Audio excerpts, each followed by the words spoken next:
ವಿಶ್ವ ಪ್ರಸಿದ್ಧ ಜೋಗ ಜಲಪಾತಕ್ಕೆ ಜೀವ ಕಳೆ ಬಂದಿದೆ.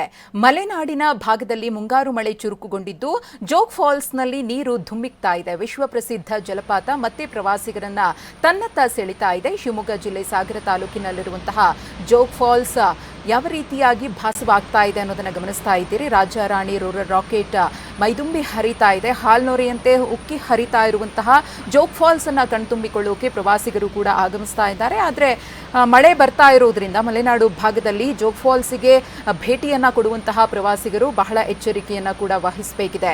ಜೋಗ್ ಫಾಲ್ಸ್ನ ಸದ್ಯದ ಸೌಂದರ್ಯ ಯಾವ ರೀತಿಯಾಗಿ ಇದೆ ಅನ್ನೋದನ್ನ ನೋಡ್ತಿದ್ದೀರಿ.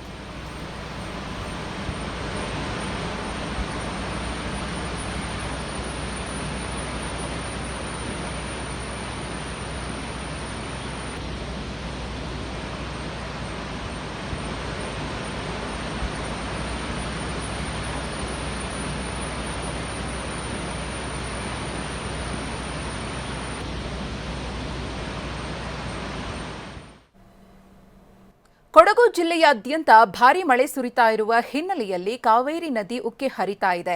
ಭಾಗಮಂಡಲದ ತ್ರಿವೇಣಿ ಸಂಗಮ ಜಲಾವೃತವಾಗಿದೆ. ತ್ರಿವೇಣಿ ಸಂಗಮ ಜಲಾವೃತವಾಗಿರುವಂತಹ ದೃಶ್ಯಾವಳಿಯನ್ನು ಕೂಡ ಗಮನಿಸ್ತಾ ಇದ್ದೀರಿ.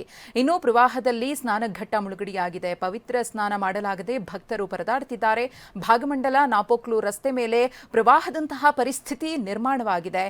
ಪರಿಸ್ಥಿತಿ ಹೇಗಿದೆ ಅನ್ನೋದನ್ನು ಕೂಡ ಗಮನಿಸ್ತಾ ಇದ್ದೀರಿ. ಮೇಲ್ಸೇತುವೆ ಮೇಲೆ ಎಲ್ಲಾ ವಾಹನಗಳ ಸಂಚಾರವನ್ನ ಕೂಡ ನಿಷೇಧ ಮಾಡಲಾಗಿದೆ. ಮುಂಜಾಗ್ರತೆಯನ್ನ ವಹಿಸಿ ಅಂತ ಹೇಳಿ ಬರುವ ಭಕ್ತಾದಿಗಳಿಗೂ ಕೂಡ ಸೂಚನೆಯನ್ನ ಕೊಡಲಾಗಿದೆ. ಕೊಡಗು ಜಿಲ್ಲೆಯಾದ್ಯಂತ ಧಾರಾಕಾರವಾಗಿ ಮಳೆಯಾಗ್ತಾ ಇರುವ ಹಿನ್ನೆಲೆಯಲ್ಲಿ ಕಾವೇರಿ ನದಿ ಕೂಡ ಮೈದುಂಬಿ ಹರಿತಾ ಇದೆ.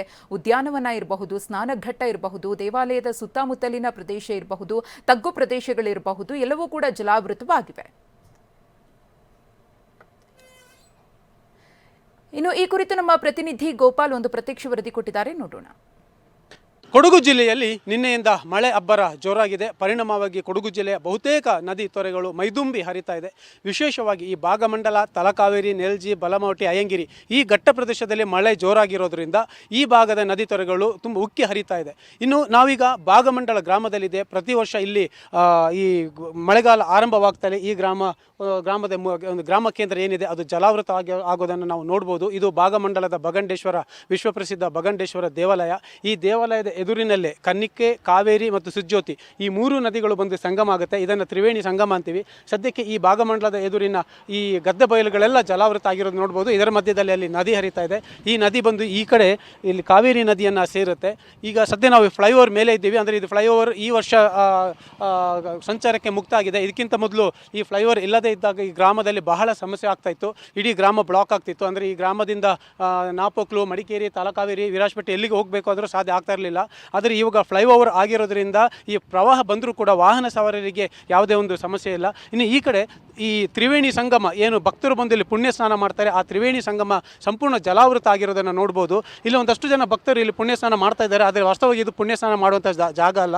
ಇದು ಪುಣ್ಯ ಸ್ನಾನ ಮಾಡುವ ಜಾಗಕ್ಕೆ ನಡೆದುಕೊಂಡು ಹೋಗ್ಲಿಕ್ಕೆ ಇರುವಂತಹ ದಾರಿ. ಆದರೆ ಇವಾಗ ಈ ಪುಣ್ಯ ಸ್ನಾನಘಟ್ಟ ಸಂಪೂರ್ಣ ಜಲಾವೃತವಾಗಿ ಈ ಮುಖ್ಯ ದ್ವಾರದವರೆಗೆ ನೀರು ಬಂದಿರೋದ್ರಿಂದ, ಪ್ರವಾಹ ಬಂದಿರೋದ್ರಿಂದ ಈಗ ಸ್ನಾನಘಟ್ಟದಲ್ಲಿ ಹೋಗಿ ಸ್ನಾನ ಮಾಡಲಿಕ್ಕೆ ಸಾಧ್ಯ ಆಗಿಲ್ಲ. ಹಾಗಾಗಿ ಭಕ್ತರು ಇಲ್ಲೇ ಸ್ನಾನ ಮಾಡ್ತಿರೋದನ್ನು ನಾವು ನೋಡ್ಬೋದು. ವಾಸ್ತವವಾಗಿ ಅಲ್ಲಿ ಏನೋ ಒಂದು ಆಲದ ಮರ ನಾವು ನೋಡ್ತಿದ್ದೇವೆ, ಅದು ಪುಣ್ಯ ಸ್ನಾನ ಮಾಡುವಂಥ ಸ್ನಾನಘಟ್ಟ. ಆದರೆ ಅಲ್ಲಿ ಇವಾಗ ಸಂಪೂರ್ಣ ಜಲಾವೃತ ಆಗಿರೋದ್ರಿಂದ ಸಾಧ್ಯ ಆಗ್ತಾ ಇಲ್ಲ. ಇನ್ನು ಆ ಕಡೆ ವಾಹನಗಳು ಬಂದು ನಿಲ್ಲುವಂತಹ ಪ್ರದೇಶ, ಆ ಪಾರ್ಕಿಂಗ್ ಏರಿಯಾ ಏನಿದೆ ಅದು ಕೂಡ ಸಂಪೂರ್ಣ ಜಲಾವೃತ ಆಗಿರೋದ್ರಿಂದ ಅಲ್ಲಿ ಯಾವುದೇ ವಾಹನಗಳು ನಿಲ್ಲಿಕ್ಕೆ ಕೂಡ ಈಗ ಸಾಧ್ಯ ಆಗಿಲ್ಲ. ಇದು ಕೇವಲ ಒಂದು ದಿನದ ಮಳೆಗೆ ಈ ಭಾಗಮಂಡಲದಲ್ಲಿ ಇಷ್ಟೊಂದು ಪ್ರವಾಹ ಬಂದಿರೋದನ್ನು ನಾವು ನೋಡಬಹುದು.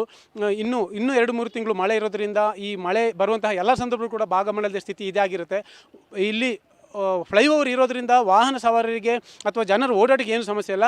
ಆದರೆ ಭಕ್ತರು ಬಂದು ಏನಿಲ್ಲ ಸ್ನಾನಘಟ್ಟದಲ್ಲಿ ಸ್ನಾನ ಮಾಡ್ತಾರೆ, ಅವರಿಗೆ ಮಾತ್ರ ನಿಜಕ್ಕೂ ಸಮಸ್ಯೆ ಆಗ್ತಾ ಇದೆ. ಕ್ಯಾಮರಾಮನ್ ನವೀನ್ ಜೊತೆ ಗೋಪಾಲ್ ಸೋಮಯ್ಯ, TV9 ಕೊಡಗು.